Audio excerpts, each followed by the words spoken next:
26 अक्टूबर 2022। एक सफर जो ब्लॉक कांग्रेस अध्यक्ष के पद से शुरू हुआ था, कांग्रेस पार्टी के सर्वोच्च पद तक पहुंचने में कामयाब हुआ। मल्लिकार्जुन खड़गे भारतीय राष्ट्रीय कांग्रेस के 98वें राष्ट्रीय अध्यक्ष बने। कहते हैं कि राजनीति की राह बहुत पथरीली होती है, लेकिन सोलिल्लादा सरदारा के नाम से मशहूर मल्लिकार्जुन खड़गे इस पथरीली राह पर कभी नहीं डगमगाए। सोलिल्लादा सरदारा यानी कभी न हारने वाला लीडर। लगातार 9 विधानसभा चुनाव और 2 लोकसभा चुनाव जीतने वाले मल्लिकार्जुन खड़गे को लोग अजात शत्रु भी कहते हैं। एक ऐसा व्यक्ति जिसका कोई दुश्मन नहीं है। बड़ी से बड़ी बात को हंसकर कह देने वाले मल्लिकार्जुन खड़गे ने अपनी विचारधारा से कभी समझौता नहीं किया। वो खम ठोक कर गरजते हैं, अपने राजनीतिक प्रतिद्वंदियों से खुलकर लड़ते हैं, लेकिन राजनीतिक शिष्टाचार की सबसे बड़ी मिसाल भी है। मल्लिकार्जुन खड़गे का बचपन आसान नहीं था।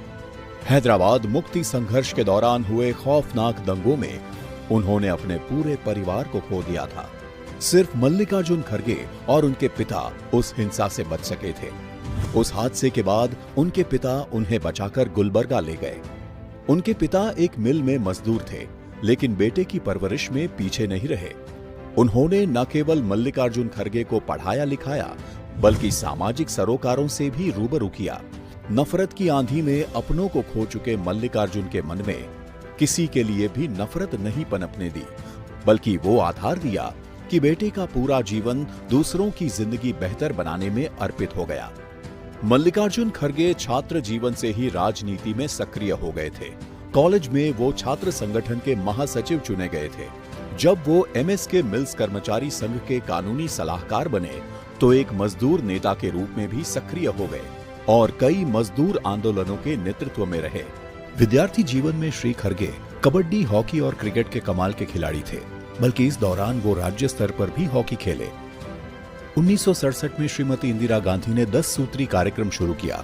1969 में उन्होंने बैंकों का राष्ट्रीयकरण किया और आगे जाकर महाराजाओं के प्रीवी पर्स भी समाप्त किए।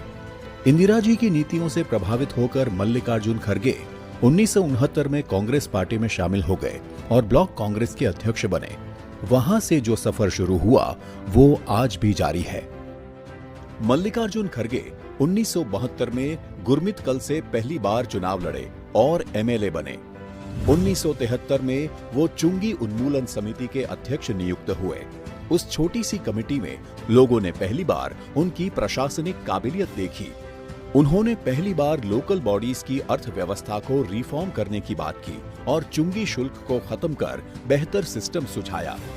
उनकी रिपोर्ट से कर्नाटक में कई जगहों पर चुंगी शुल्क का अंत हुआ। इसके बाद मल्लिकार्जुन खड़गे ने कभी मुड़कर नहीं देखा। वो जिस भी डिपार्टमेंट में रहे, जहां भी मंत्री रहे, नए नए आइडिया उनकी पहचान बन गए। शिक्षा राज्य मंत्री बने तो SC/ST टीचरों के बैकलॉग को खत्म करने की नई स्कीम लाए और हजारों SC/ST शिक्षकों को रोजगार दिलवाया।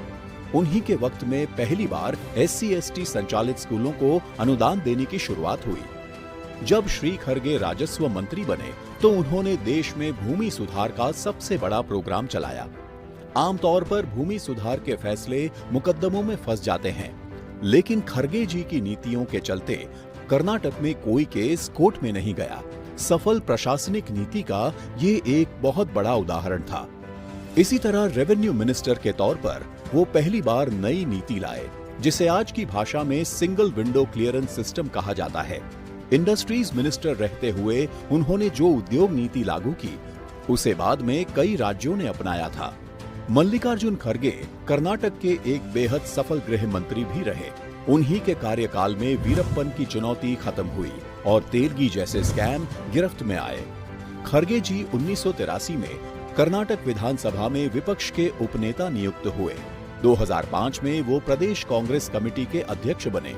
तब हुए पंचायत चुनावों में कांग्रेस ने भाजपा और JDS से अधिक सीटें जीती, जो कर्नाटक के ग्रामीण इलाकों में कांग्रेस के पुनर्जीवित होने का संकेत था।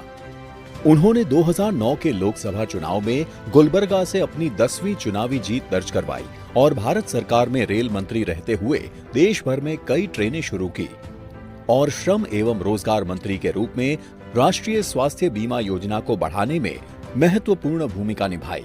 यह योजना देश के सबसे गरीब तबके के लिए कैशलेस और पेपरलेस स्वास्थ्य बीमा योजना थी, जिसका करोड़ों लोगों को लाभ मिला।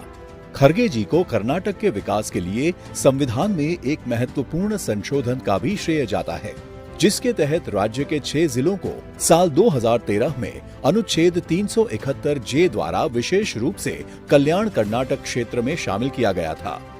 2014 में अपना 11वां चुनाव जीतकर श्री खरगे लोकसभा में नेता प्रतिपक्ष बने और वर्तमान में राज्यसभा में विपक्ष के नेता हैं।